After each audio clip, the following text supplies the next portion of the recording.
Fala, gente, tudo certo? Aqui é o Marcelo trazendo aí o review do episódio 6 de Monarch, né, o legado dos monstros.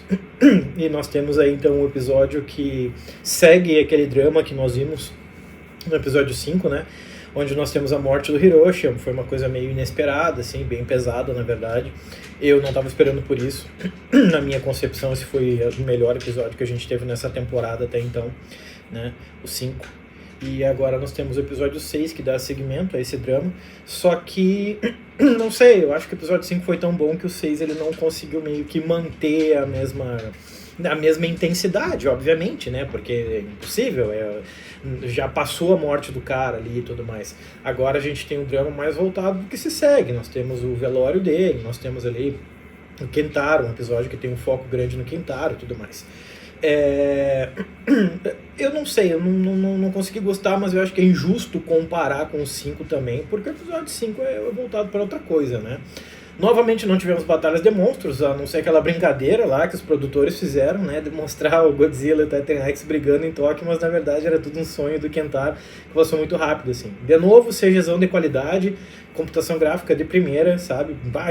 Quando aparece o Godzilla lá no início, o Kentaro olhando pra ele, desenhando ele, aquilo ficou... Nossa, ficou muito lindo, cara. Então, o CG dessa série é um show à parte, assim.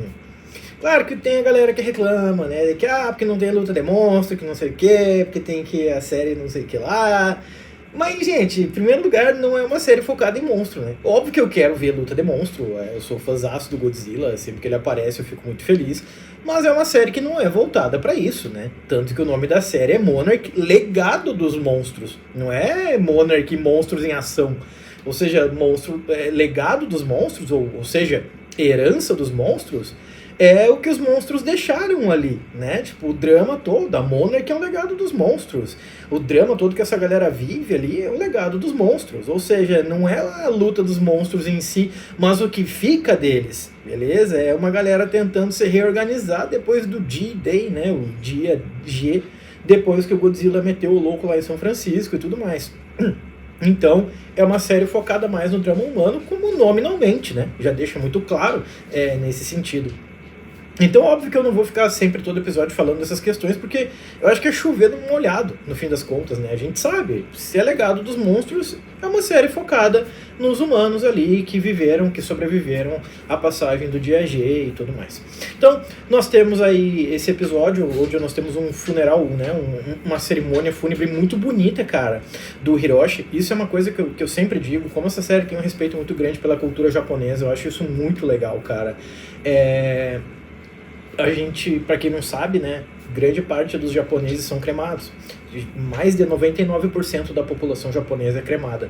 Isso por dois fatores, né? A gente tem um fator religioso, que é o budismo, né? O budismo é forte no Japão. Então, o budismo tem aquela ideia de cremar uma pessoa para liberar a alma dela e se concluir um ciclo ali e tudo mais. E também tem a questão prática, né? O Japão é uma ilha, um território finito, pequeno, cheio de gente, então não tem espaço para enterrar todo mundo. Então os próprios governos tendem a meio que estimular as pessoas, né, a cremação.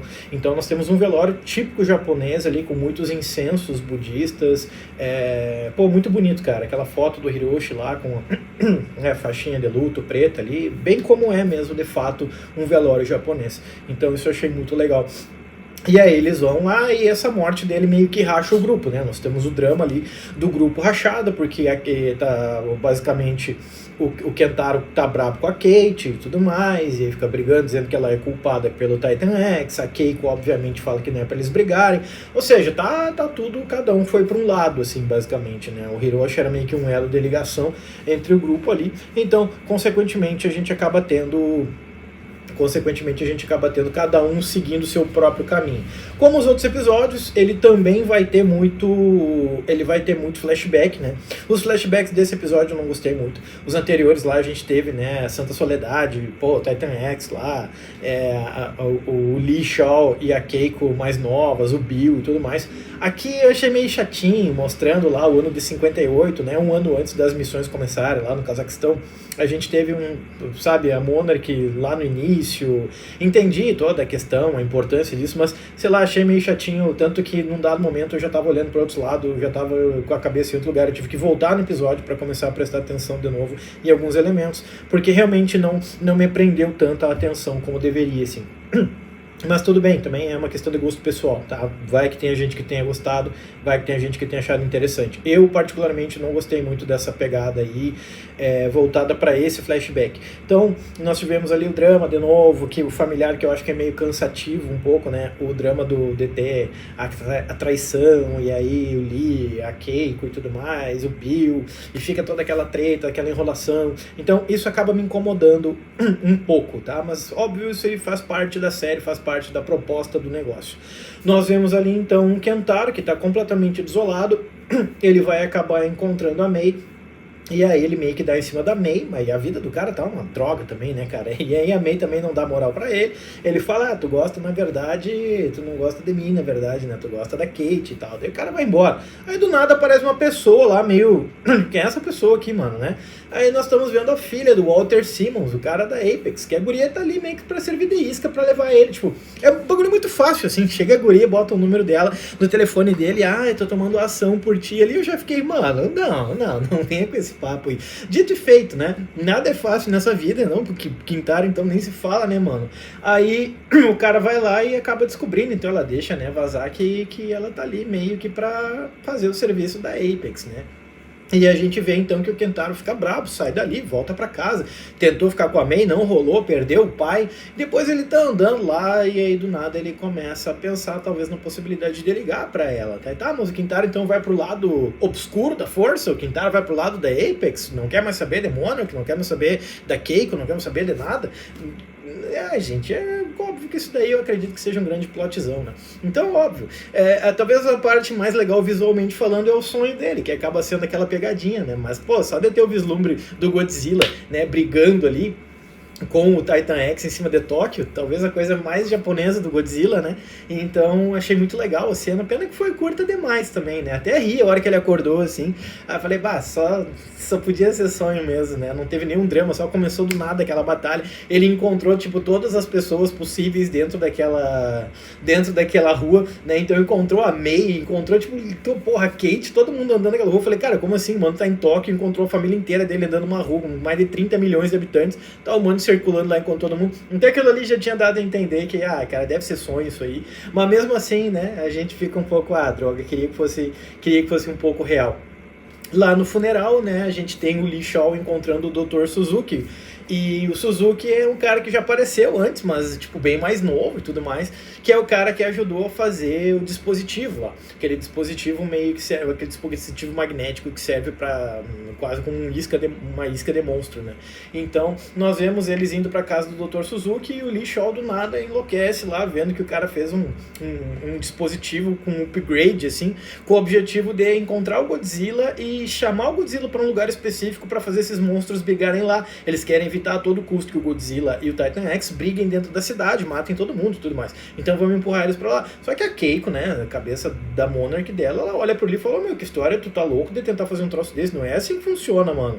Não tenta controlar o bicho, tu virou Apex agora, tu tá deixando a Monarch de lado, pô, entende? Então até eu achei meio estranha aquela situação. E vai ficar mais estranho ainda, porque a gente sai do episódio com mais dúvidas do que certezas, né? Porque daí eles vão lá, botam o dispositivo em ação, o Suzuki e o Lee, e aí abre aquela cratera lá no chão, abre uma fenda pro mundo invertido, pro Axis Mundi, e aí do nada nós vamos ter uma questão temporal envolvida ali, né? Porque quando o Lee começa a ouvir o rádio, ele ouve ele do passado, basicamente. E aí eu fiquei, que história é essa? Mas claramente o episódio acaba terminando ali, né?